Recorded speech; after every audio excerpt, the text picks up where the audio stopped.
Welcome to our weekly live. Still settling in. It's been out feeding everybody and the hair's got a little bit wet. So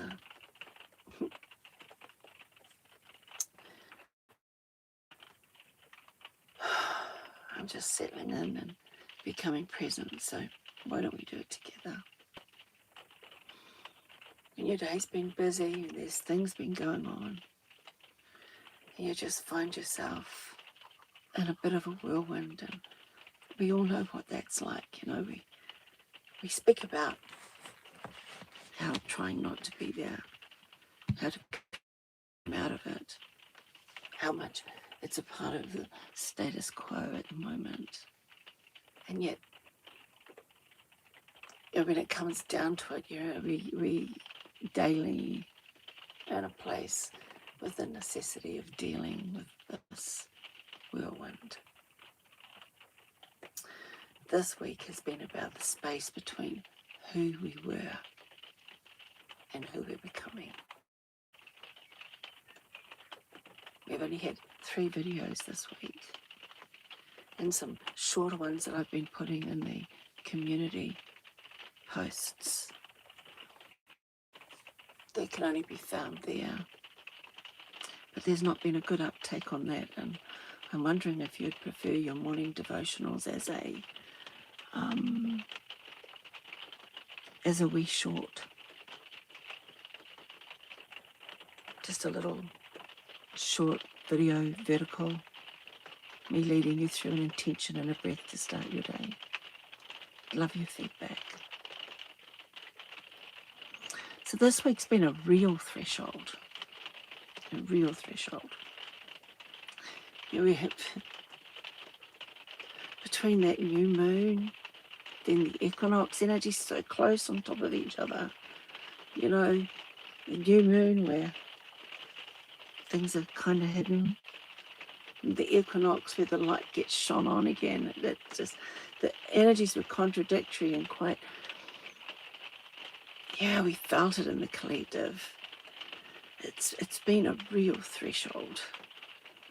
And what I've been feeling in the collective is that a lot of people are in that space where things just don't feel familiar anymore.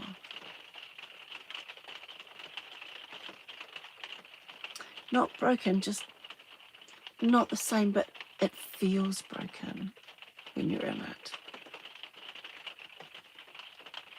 Because what was feels like it's all broken, and we haven't yet created that new space of where we're going. So it's not broken, just not the same, but it feels broken. And that's where we get that disconnect and that difficulty of being able to find our center. Hope that rain's not too loud. Can't do a lot about it, except put the live off until you're all asleep. It feels like our old way of being just isn't there anymore. Say hello. I'd love to know where you're from. So the old way isn't there anymore, but the new has not yet landed. And that's not an easy space to be in, because our minds and our egos, they want to be more clear about things. They want clarity. Our minds want clarity. We don't like this feeling of being a mushroom, right? Sitting in the dark and being fed horse manure all day. It's just really disorienting, and we just don't know what to do with it. Sometimes we don't know what to do with ourselves. Sometimes the grief hits harder when we're in this space because of the lack of direction. And there's no choice but to sit quietly with ourselves. And when we do that, all those emotions start roiling up, and we haven't got anywhere to get away from them. Maybe that's why it happens. You know, We no longer recognize ourselves. And things feel unfamiliar. It's kind of like, you move away from home and then you go back on a holiday and you go and you visit your old school. For most of us, this was a very long time ago. But I still remember it was yesterday. I went back and I visited my old school. I went and saw my old teachers. But it didn't feel the same because that wasn't who I was anymore. I didn't belong there. It wasn't familiar anymore. And it's kind of like that. You go back to an old place that you used to live and like you know it, you recognize the faces, you recognize the shops. Some have changed, a lot of the same. But something has changed. Blessings to you, Ronnie. Good evening, my love. I'm glad that the rain is a gentle accompaniment. It's not too bad. It's very light, but the sound tends to echo a lot. It's like the microphone loves picking up the sound of the rain. So this liminal space, it's always an uncomfortable space. And my mind's heading off down tracks here. I don't know how much of this to bring in. The liminal spaces are times like dawn and dusk, when it's not dark, but it's not light. It's like our doorways are considered liminal spaces. You're not inside, but you're not outside yet either. You're in that in-between space. And it's not, the space is in between. That's a little bit different, but it's an in-between space. And it's never comfortable. Because what's behind you is behind you. You can't go back. It's almost like you're standing in the doorway, but the ground behind you has dropped away. It's like some of those, like the Raiders of the Lost Ark type movies, where they go on these adventures and everything falls away behind them. There's no going back. The only way is forward. It's kind of like that. And I do believe the symbolism that they use just ties into the symbolism of our own lives when, you're on a quest of living, right? And what you were falls away behind you and there's just no going back. There's only what's ahead, but what's ahead is unknown. And that's really scary for us. And it's okay to feel that. I'm in this space too, guys. I'm not speaking from outside it. I'm right there. I'm right there in the mud with you at the moment. It's been tough energies. Really tough. So I want to go to what this feels like in our bodies. How do we feel in our bodies? And how this shows up on a day-to-day, as a day-to-day experience, really. And I have a couple of questions. I've written them down here. Where did I put my questions? Oh, goodness me, my questions have disappeared. No, I did have some questions, but they're not here.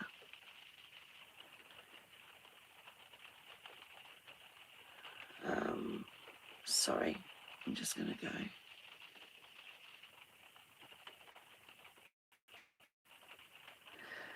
Tonight, I really just want to sit in this space, this liminal space of not knowing where we're going. Let's just sit in this space together. Let's just gently make sense of what's happening. Yeah. So, what it feels like in the body. Tell me, what does it feel like in the body for you? What's happening right now? This feeling that the old is gone, but the new's not here yet. What does it feel like in your body?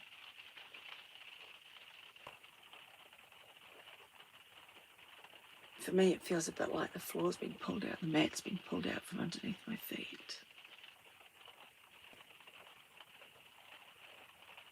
feels like I'm standing in a pivot point where I really don't know who I am anymore. And I don't know where I'm going anymore. And I don't know how I'm supposed to show up anymore.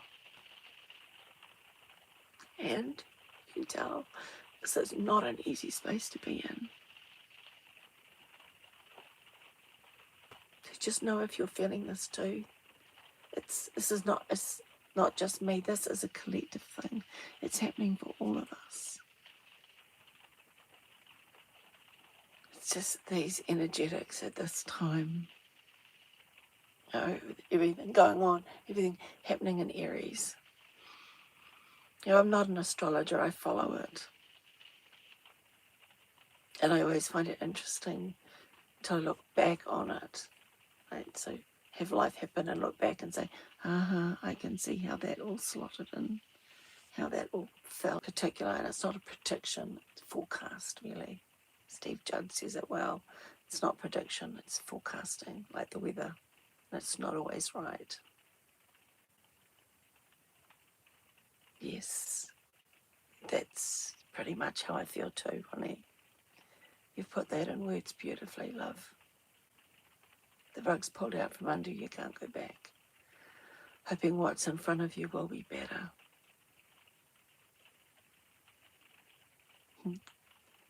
They're saying a rephrase.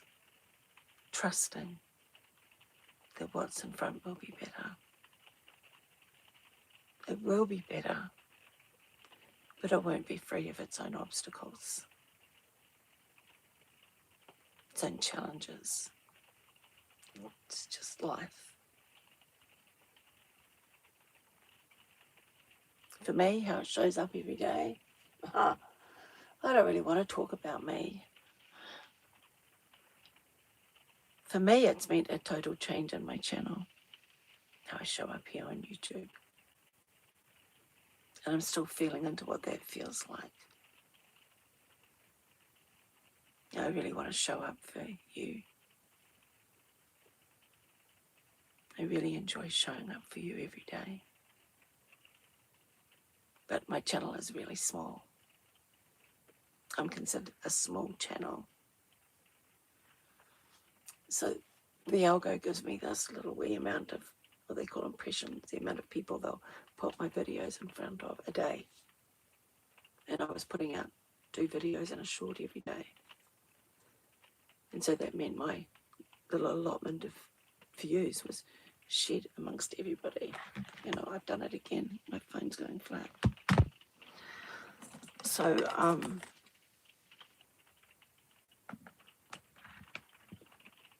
I had to do a repivot just in the hope that by repivoting, more people would get to see these messages. Because I know that the messages that I'm creating are really important, but they're not reaching the people they're supposed to. So that's where it's been for me. Okay? No more about me. I don't want this to be about me. The quiet disorientation we feel, right, when we're sitting in this space, that not knowing what we're going to do next. You said the rug's been pulled out. You can't see what's in front of you. It's like you're in a mist, like what's going on out there, right? In this deep, heavy mist, and you can't see what's in front of you. Like driving through a London Peace Super. And when you can't see what's in front of you, that becomes really scary for us as humans, you know? Things that hide in the shadows. It's like that time when it's still dark and the sun's not yet risen, but the sky is starting to lighten, but there are still shadows everywhere. And you see monsters in every shadow. We've grown up a bit, we don't see that as much because we know they aren't there. But it's very easy to fall into that. It's easy to fall into that, seeing the monsters in every shadow. And if we take that away from being literal to actually being more from a spiritual context, when we can't see what's ahead, we don't know what's lurking in that mist, what's hiding behind that deep fog. And it's disorienting. It's very hard to get your bearings when you can't see. You know, the old way of triangulating, you'd get your compass and you'd look at the distant things and compare them on your map or your chart. And then you would orient to where you were going. And you can't do that if you can't see, right? And you're right, Ronnie, the rawness that we have to sit in at the moment. We're seeing all of the chaos that's happening in the world. And we don't know what we can do about it.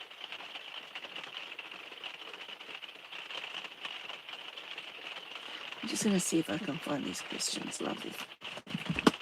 They've disappeared on me. They're not there.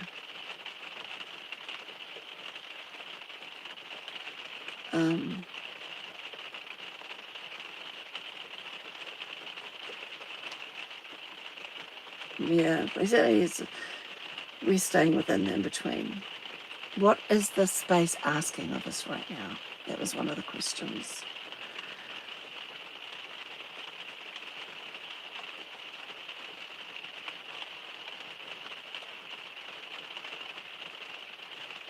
Does this whole thing, I mean, Ronnie said that it does it resonate for the rest of you?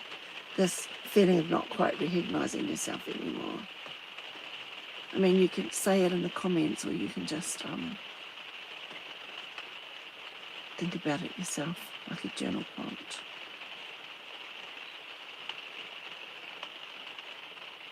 This in-between space. See, that questions aren't in there either. So what's happening? What's happening right now as we go through this phase? Oh, I'm just losing everything. Sorry, Ronnie. What's actually happening? Let's talk about what's happening. Our identities are loosening. You know, we're not who we were. You know, it's kind of the same sort of stories all the time, but it's kind of like when our children leave home. We were mothers for how many years? That empty nest syndrome it's a real thing because the nest is empty and that's a liminal space. We're no longer doing that day-to-day thing of looking after the children. And that is discombobulating. It's disorienting, right? And our nervous system is reorganizing at this time. And this is a really important thing. When the nervous system reorganizes, when it recalibrates, that can be that's uncomfortable in itself. And that's when these practices that I give you of hand on the heart and deep breaths into the belly, coming back to yourself, feeling your body, feeling your heartbeat against your hand. That's when these things really, really help. Because it allows ourselves to see this space not as loss, but as transformation. You know, and one question that I asked of myself today was, okay, so who am I and who do I want to be? Who am I at my essence? And how do I want to express that out in the world? And you may be asking yourself those same questions because this is, the energy is pushing us to ask these questions. It's this time, the space-time in our Earth and human history is asking us to do this.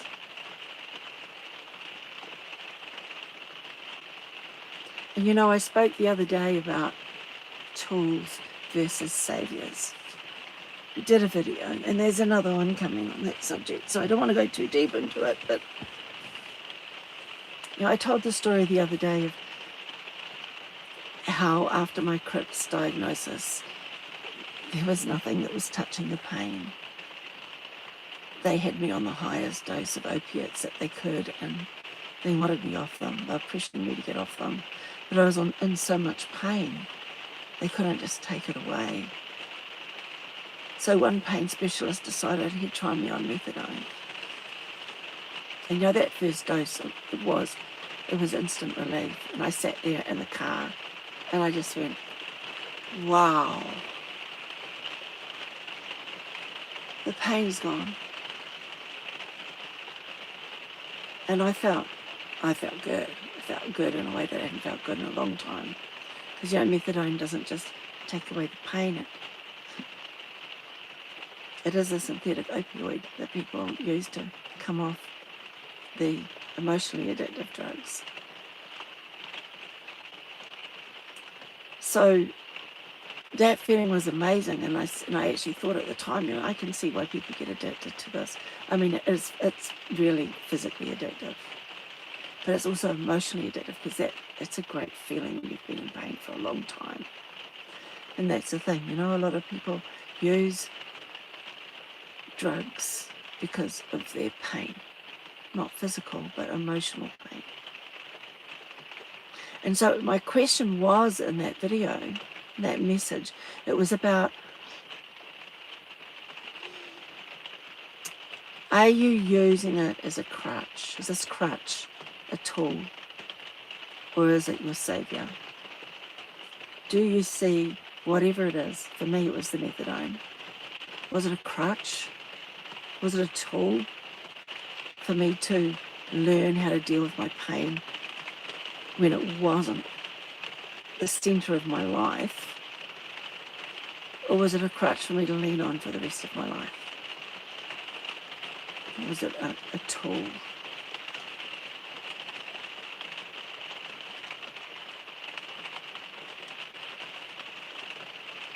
I agree, Ronnie. I'll get back to you in a minute. So this thing about a tool versus thinking something will save you. It's when we reach for things outside of ourselves. We want something else to fix us. But the truth is, nothing external can actually become our ground. The only place to find it is in here. And that's exactly what you just said, Ronnie. We look within. Because when we're looking without and we're trying to grasp things outside of ourselves and making them the thing that can fix us, them the things that can save us, we lose ourselves. And when we move inside and we listen to ourselves and we're present with ourselves, we do grow spiritually. You're spot on. You're doing it, Ronnie. You're doing it. And when we do that, we can look at things differently. And you're right, letting yourself cry. There's no failure in a good cry.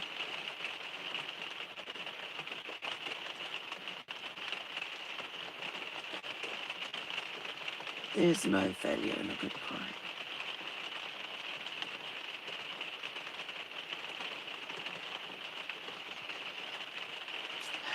So let's just do a little breath together. I'll have a sip of my drink. Any questions? I really would like this to be more interactive. Ronnie, thank you for participating. I appreciate you for adding your little bit, letting us into your story a little, telling your story a little. We all have stories. We all have things that we're holding on to, things we're trying to let go. You know, it's not always easy to let it go. it's getting heavier. So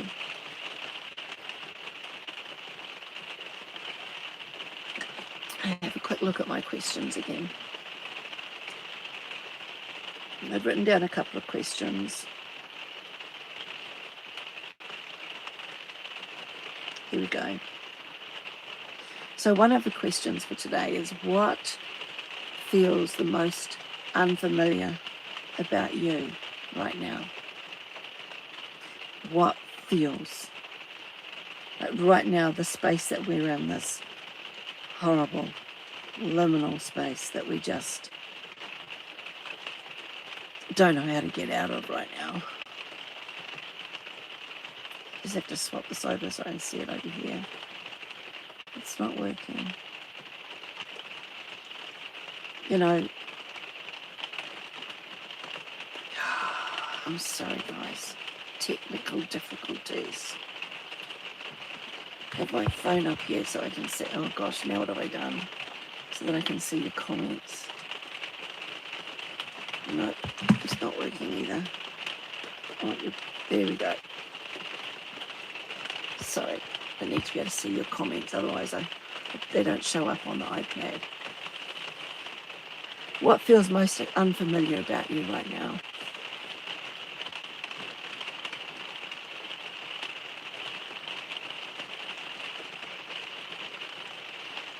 That question is really asking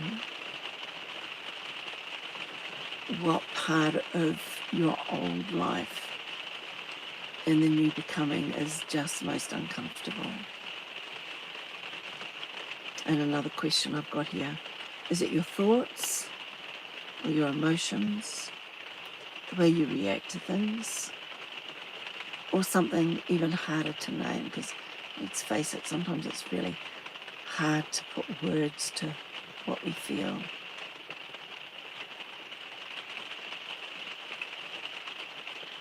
And when you hear me say nothing has gone wrong, what happens in your body? And I say there's nothing wrong with this, what you're feeling. How does it feel? Does it feel like relief? Or is there some resistance there? How can you say nothing's wrong? Well, nothing's wrong when all this is wrong?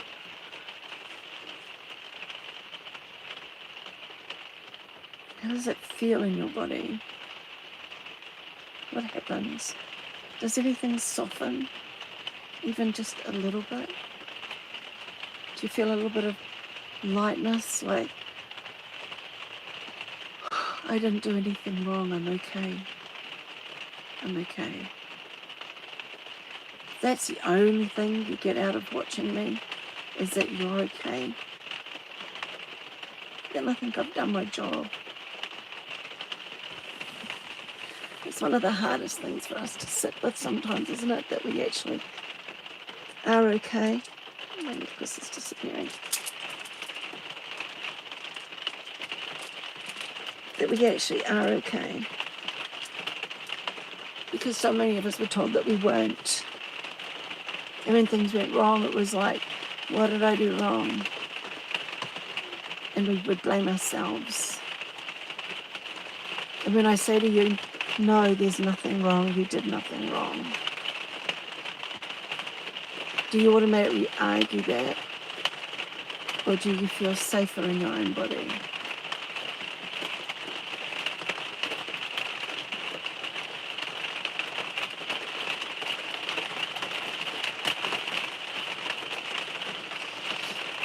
All right, I'm going to have another sip of my morning drink. My favourite cup.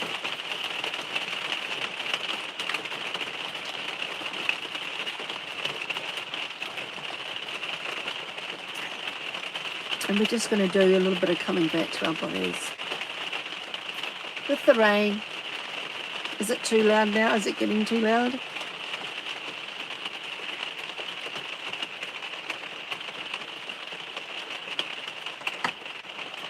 Right. Let's place a hand on your heart and a hand on your belly. Over your belly button. I don't know I tell you this all the time, but I repeat it for those who haven't heard it before. When we breathe deep into our belly, there are little receptive triggers on our diaphragm, which is the membrane that separates our lungs from our intestines and our organs, other organs. And as we fill our lungs, and our lungs put pressure on our diaphragm, it sends little messages to the brain that says you're safe. And this is a primordial thing. It's something that when we were living in caves, when you get that fight or flight response, your heart rate rises, your breathing shifts to the top of your chest as you decide whether you're actually going to fight this out or you're just going to run. You can't breathe deep into your belly when that happens. So when we can stop ourselves and breathe deep into our bellies, it sends an instant message to the brain that you're safe. So it stops the anxiety loop. It's the fastest way to come back to center. So let's do it together now. I hope you can hear me. I'll get back to you in a minute, Ronnie love. Let's take a nice deep breath into our bellies. Just let the air fill your lungs way down deep, and then start to expand your chest. Okay, here we go.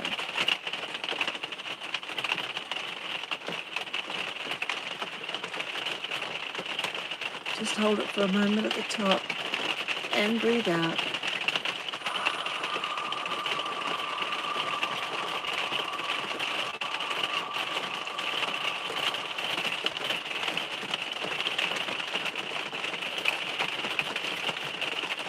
Just sit with this. Do it again. Repeat it again. I'm going to get a bit closer so you can hear me a bit easier. I'm going to try to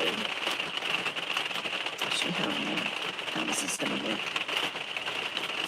Snuggle right up close to the microphone.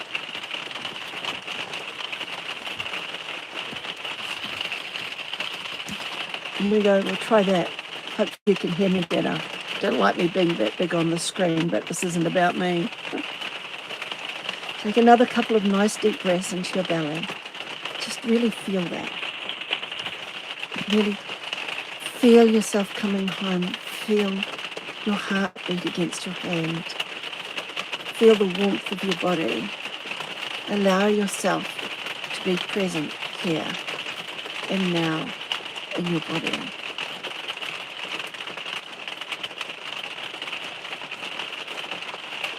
What do you notice when you let yourself do this?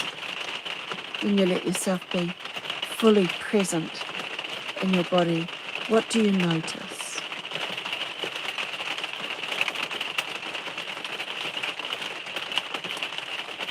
What I notice for me is I feel calmer straight away. For me, this is like my little magic button. That when I'm feeling a little anxious and I'm feeling a bit wound up, I do this breath. Can you feel where the in-between lives in you? That feeling of this in-between. Can you feel where it is in your body?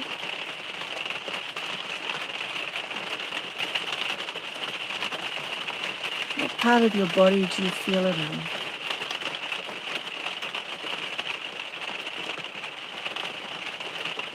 I feel it in the solar plexus. What about you?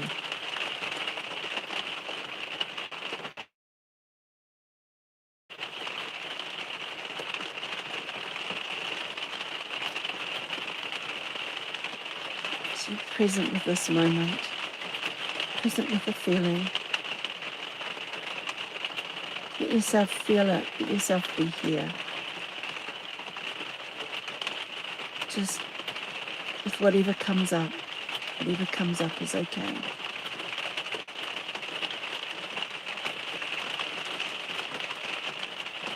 I feel it in my solar plexus and it feels like being torn.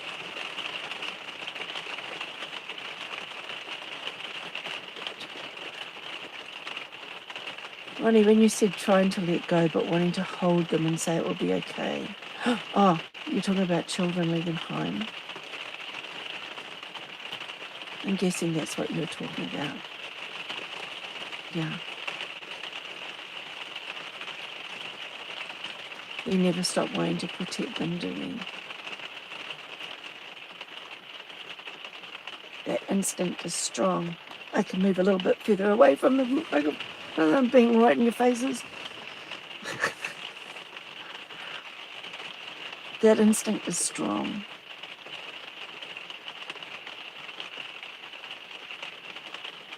But there does come a time when you have to trust that what we did is right. And we've set them up. And trust them in their ability to make their own decisions, don't we? We're talking about children leaving home, for those of you that just popped in. That being one of the liminal spaces where you're no longer who you were as that mother of children at home, to moving into that feeling comfortable with the empty nest. The children have gone, they've fledged, they've left home. Now who am I? What do I do with my life? And for those of you who just popped in, we've been talking about this theme that is actually so current in the energy right now. We're being asked to let go. The new moon and the equinox so close together is a powerful pivot for us to let go, to release everything that's no longer serving. And those things that we hadn't let go of yet, we're now in a situation where the energies are saying it's time. The energies have been asking us to do this for 3 years, maybe longer. That's how long I've been aware of it. Yet there's still things that we've still been holding on to. Gripping, still holding on to it for dear life. Not realizing at the moment that we release it, everything shifts, everything changes, and it becomes lighter. When we release the weight, it becomes lighter, but it's not easy to release that weight, because so much of who we are is tied up in that story that that weight represents.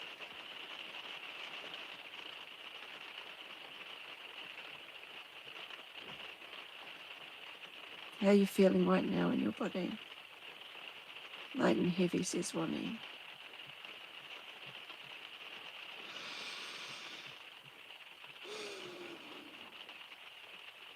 Any questions? Are you open the floor to questions?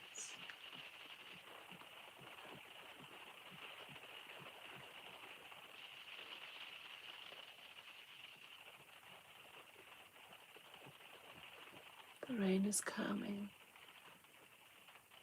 It's going quieter. That quieter pitter-patter is much easier. It's nice light background noise. Not disruptive. Just gentle. I can hear birds singing in the background.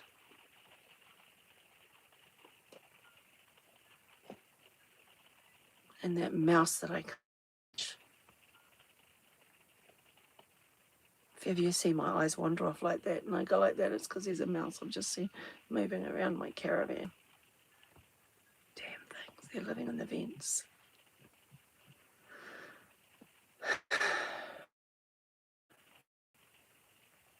The joys of caravan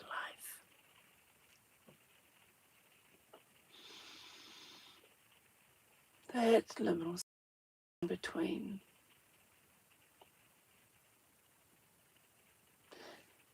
So we spoke to the new moon, the liminal space, the space of releasing what's in the past when we don't yet know what's coming.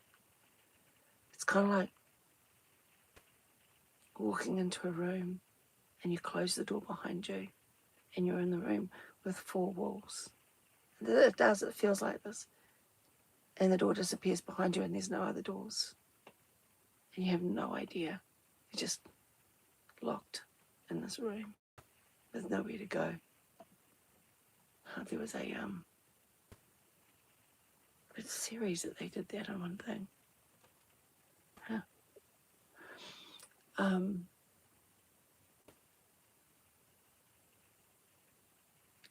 it's that staying calm, waiting for the door to appear base. But you stepped into that space and left so much of who you were behind. You weren't able to bring yourself in with it. So you don't know who you are.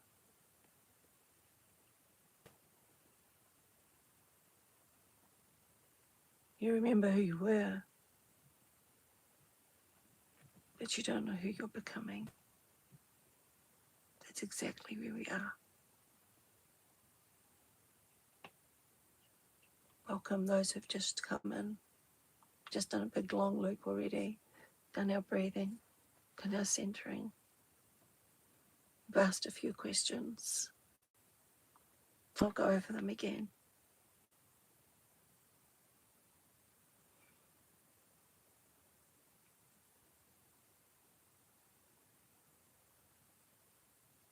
One of the questions we asked earlier was what feels the most unfamiliar about where you are right now. You can answer it in the questions or just sit with it.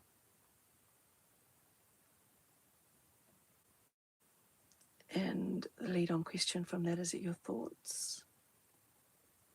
Is it your emotions? Is it your reactions? Or something that's even harder to name? These are questions that will help you get a little bit of clarity. But in fairness to Ronnie, we're not going backwards to there.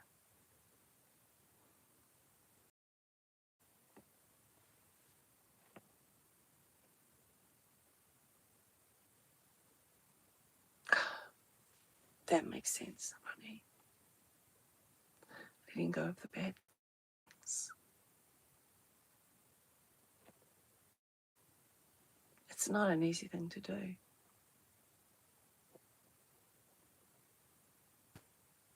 I think when I started to understand soul contracts, that came easier for me.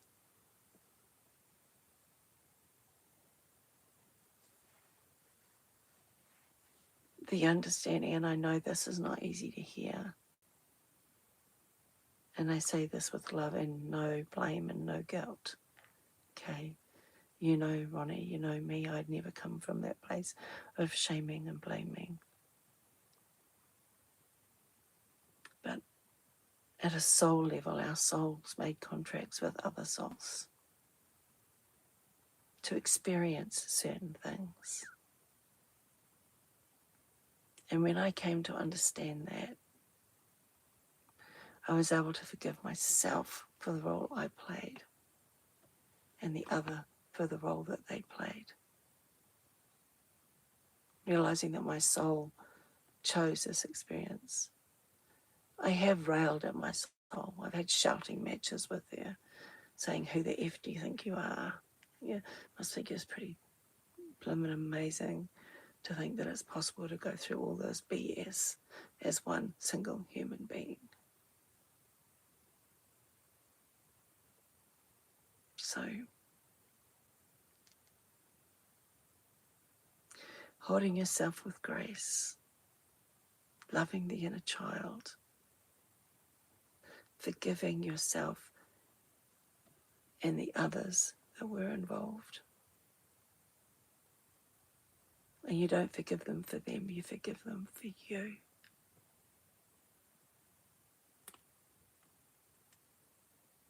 And see it from that, see if you can see it from that higher perspective of the soul. That humanly, this is an awful, horrible thing that happened.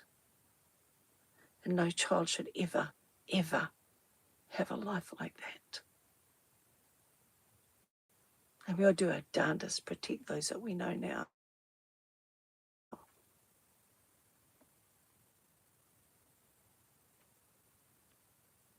me looking back and seeing my soul chose these experiences.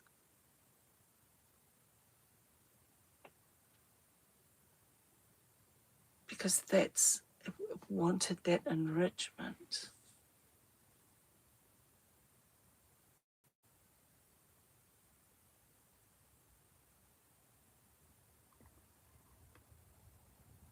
It's not easy as a human to accept. I know.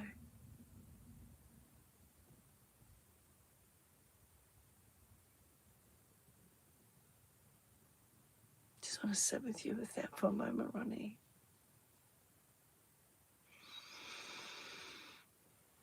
Sending out love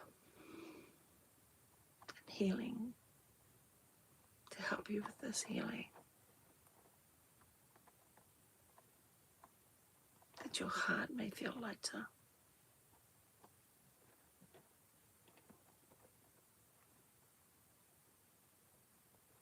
That you can forgive the child for not being able to do more because it was a child, just because they were a child. You know, there's a wonderful shamanic journey, I'm sure you'll find one on YouTube, where you go on a journey and you meet your inner child and you sit with her and you hold her.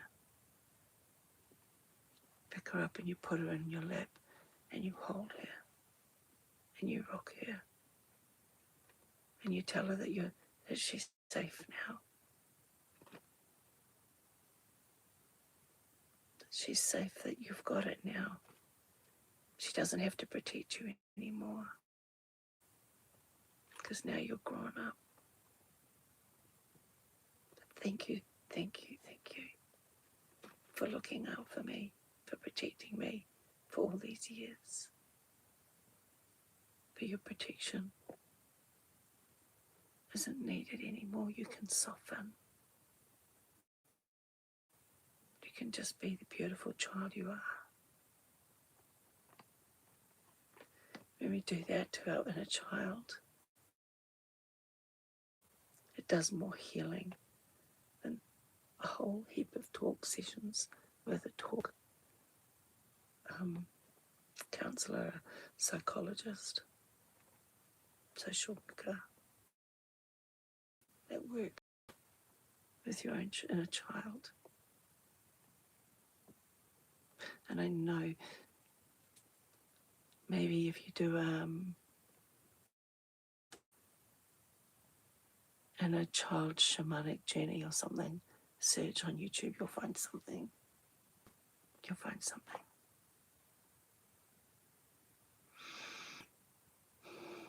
I do that sort of work myself, but I don't have any videos on YouTube.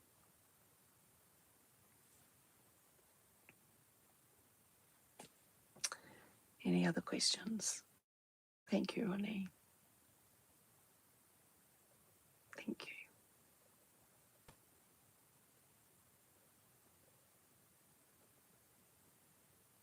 you. You know, our body is our safe place.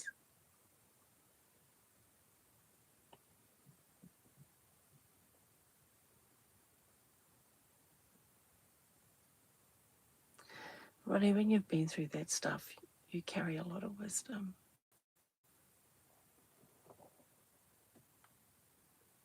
It actually means that your soul came here to be a lighthouse.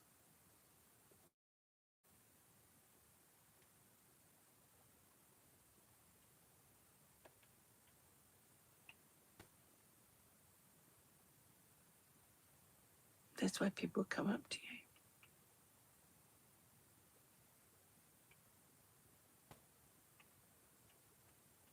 You know, I don't like this in New Age, your special stuff. There's so much of it out there.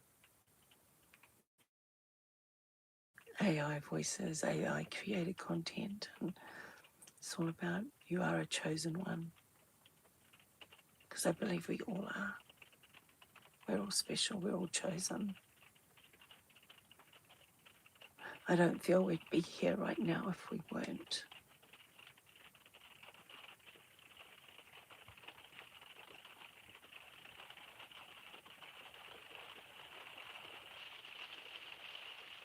There are a few inconsistencies with my theory, like some people who don't seem to be there.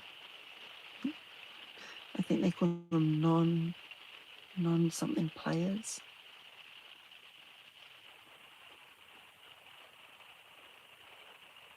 But they're often the ones that make the most noise.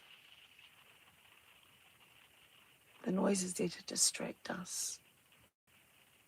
All the noise. The loud videos, the loud news snippets. Static to distract us from the truth. And the truth is what it's always been. Yeshua came to teach it to us 2,000 years ago. And always come back to this. He taught that the way to the kingdom is within. And I don't call myself a Christian because I'm not. And I call him by the name that his parents, his siblings, and his friends called him. Because I feel names are important.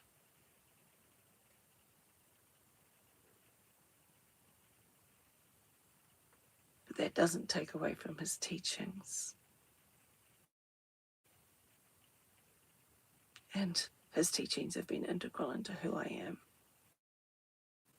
and how I show up in the world.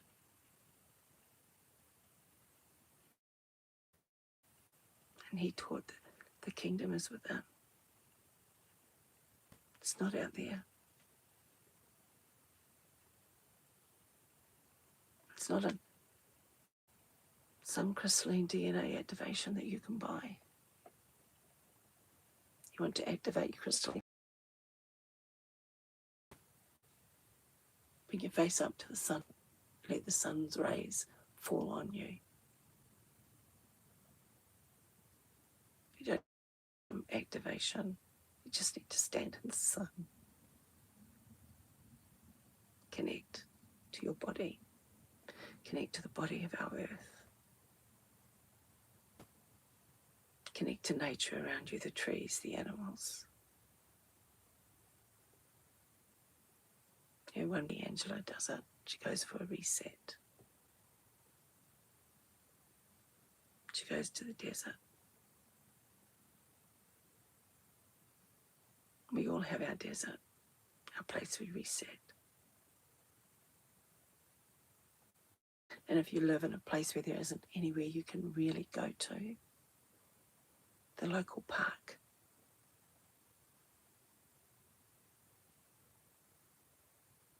Yes. It's that way by design, Ronnie. The world is loud by design. And your head spins. Because you can't. We can't take it all in.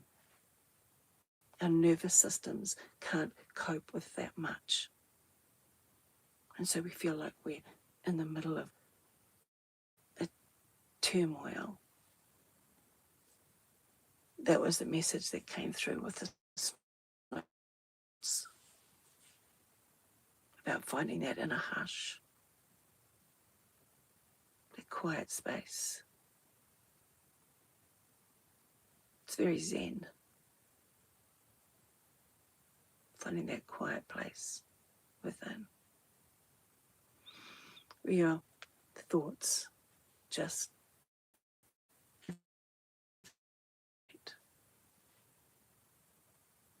where your feelings settle, drop down,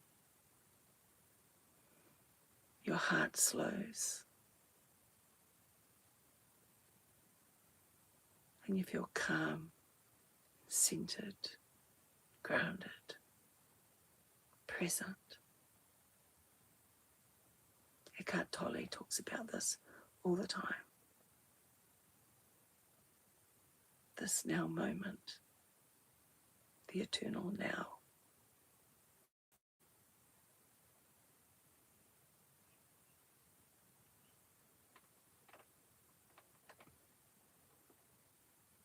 There's another one over there. I hate those mice.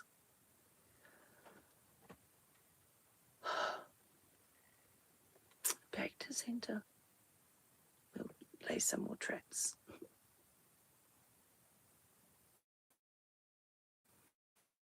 So we're coming to the wind up now.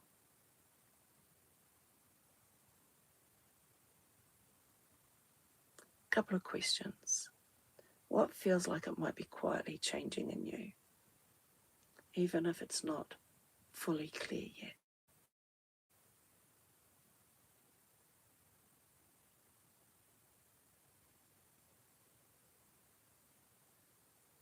What feels like it's quietly changing? You know, in one of the messages we talked about the chrysalis. You know, the caterpillar, it gets to a point in its cycle, it says, well, I'm big and fat now, I've been gorging myself on food for weeks, and it's time for me to curl up over here underneath this branch and hibernate for a bit. And it does. And it builds this cocoon around itself. And over the next period of however long it is, depending on the species, it changes. Its whole form melts. It's no longer a caterpillar. It's just goop. It goes from green and it goes black. And then the colour starts to change a little bit. It seems to have a little bit more colour in it. And one day it cracks open and this beautiful butterfly emerges. I mean, seriously, how magical is that? A caterpillar goes in and a butterfly comes out. And how many of you have done that and have brought the chrysalis inside and watched it? Watched it for, I think it's 3 weeks it takes. Watch it slowly change colour, the little black dots that show up along the seam of the chrysalis. As a chrysalis changes shape, because what's inside is forming again. But if you think about it, and this is the thing, you know, this is the thing. If that caterpillar had consciousness at the time that it was no longer a caterpillar and not yet a butterfly, what would it be feeling? What do you think it would be feeling?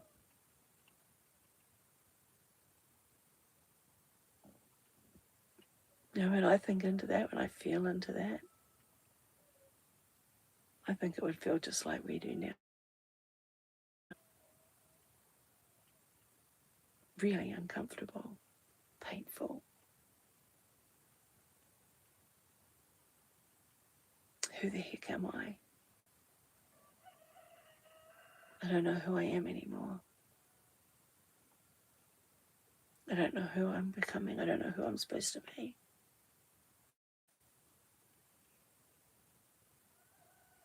But once it's built that chrysalis around itself, it can't do anything, can't change it until it's time, till the transformation is done.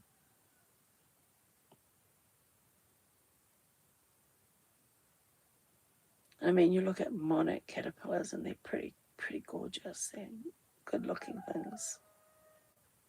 But you see what they become when they become butterflies. I know you have some amazingly beautiful butterflies in the States. Oh, those great big blue ones. The monarchs, about as big as they get here in New Zealand. They travel here.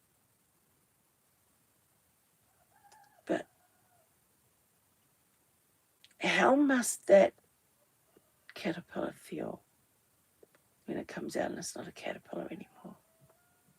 There's no resemblance. Its wings are wet. It needs to pump blood into its wings.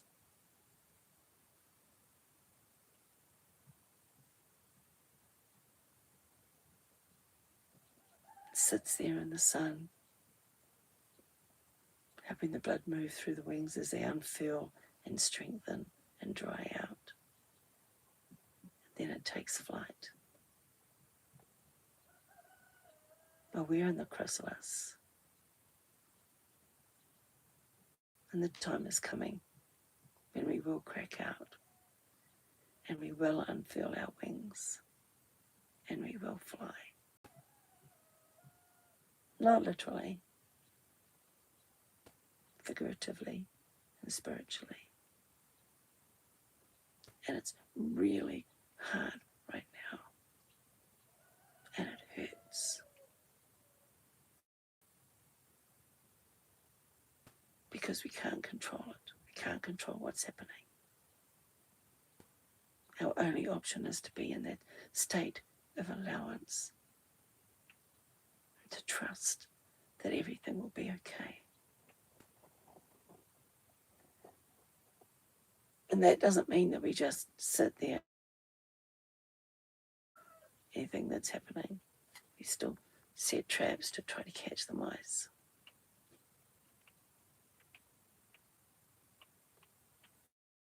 We still get up in the morning. We still do what we're here to do physically.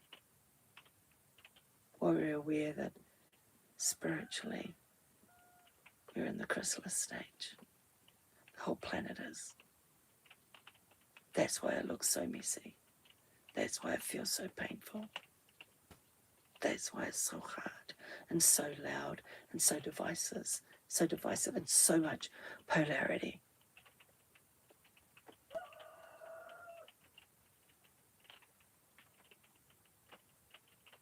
Because it's changing.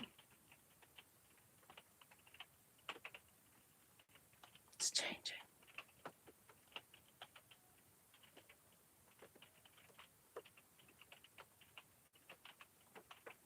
In the beginning, will be just like learning to walk.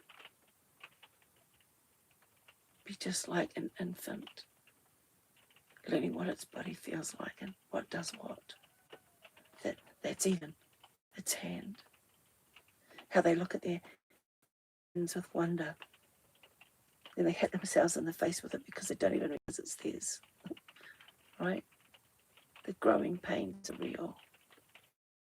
Come out of the chrysalis.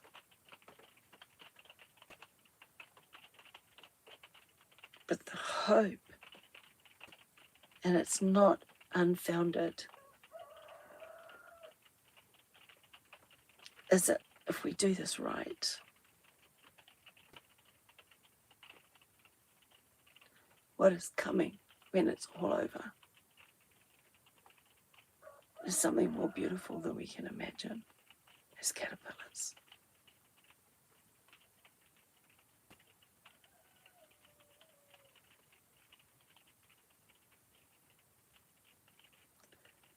Like a modern phoenix.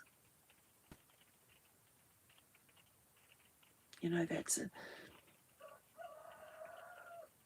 it all has to burn away so the new can rise.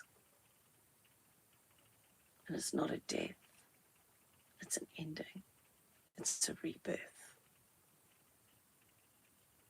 And if we can actually just look at death as rebirth,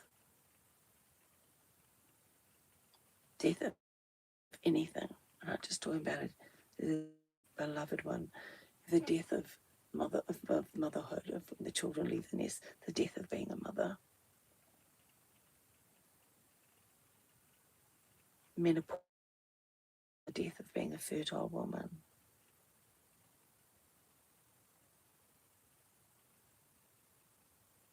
Retiring from a lifetime career or job, something that you tied your identity to.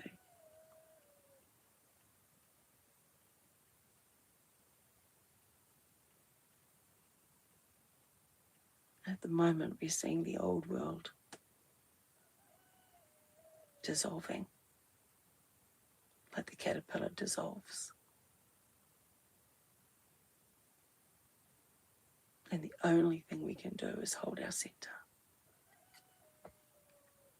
Hold our own centre. And it's not just for us. When you hold your centre, it affects everyone around you. You become a beacon of light.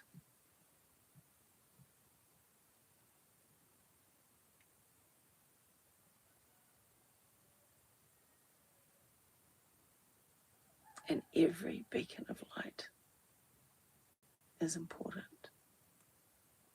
Whether you're each one person, 5 people, or 5 million.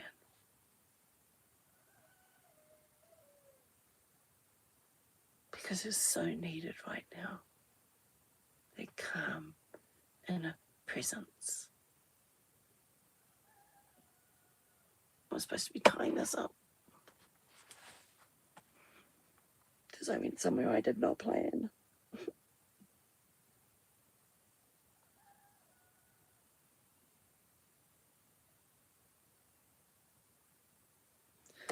All right, there's another question here I haven't asked you. What would it be like to not rush this part of your process? And that's a biggie. What would it be like to not rush this part of the process? Just let it be in its own time. You don't have to answer. Just in yourself. These are like our weekly catch up and journal prompts. I appreciate you, Ronnie.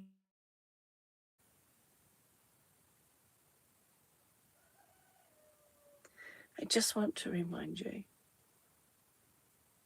you're not lost. I know sometimes it feels like you are.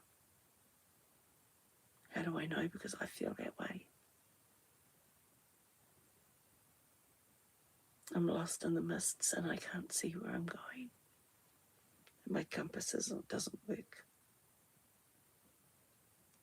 Somebody swapped out mine with Captain Jack Sparrow's compass and it just isn't working properly. You are right now in that space between who you were and who you're becoming.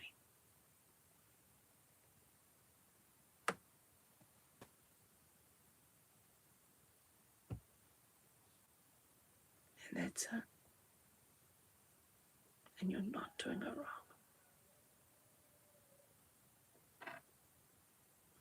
There's some beautiful journal prompts in there for today.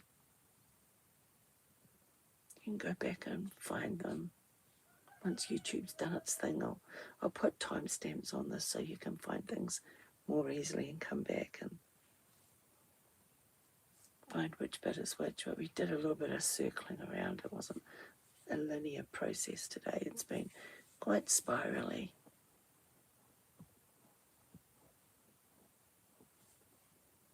But what I really want you to know is that it's okay.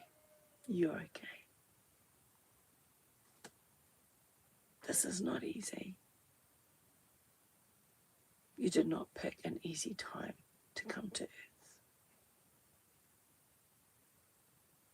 But your light is needed.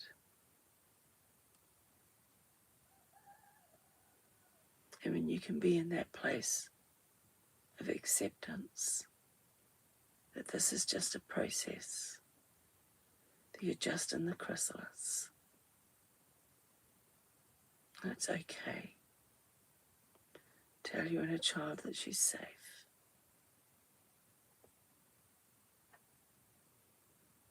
Send her love or him love.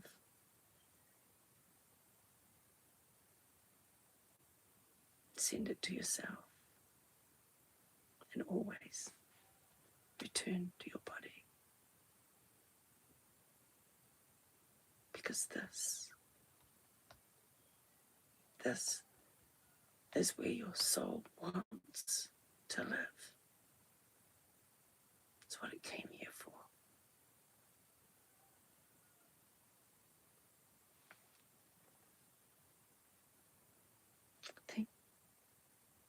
Thank you for staying with me for the whole thing, Ronnie. The others of you that have popped in and out. I appreciate every one of you. I want to ask, would you like more lives? Maybe do this more often than just once a week.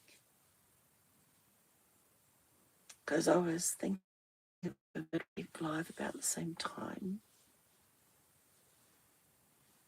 I was thinking of maybe maybe your Wednesday night in the US, same time, 8 p.m. Eastern time. Is it something that would interest you at all? Let me know. Let me know in the comments if another live during the week would be of interest. Because I enjoy this time that I get to spend with you. For me, it's a contact point.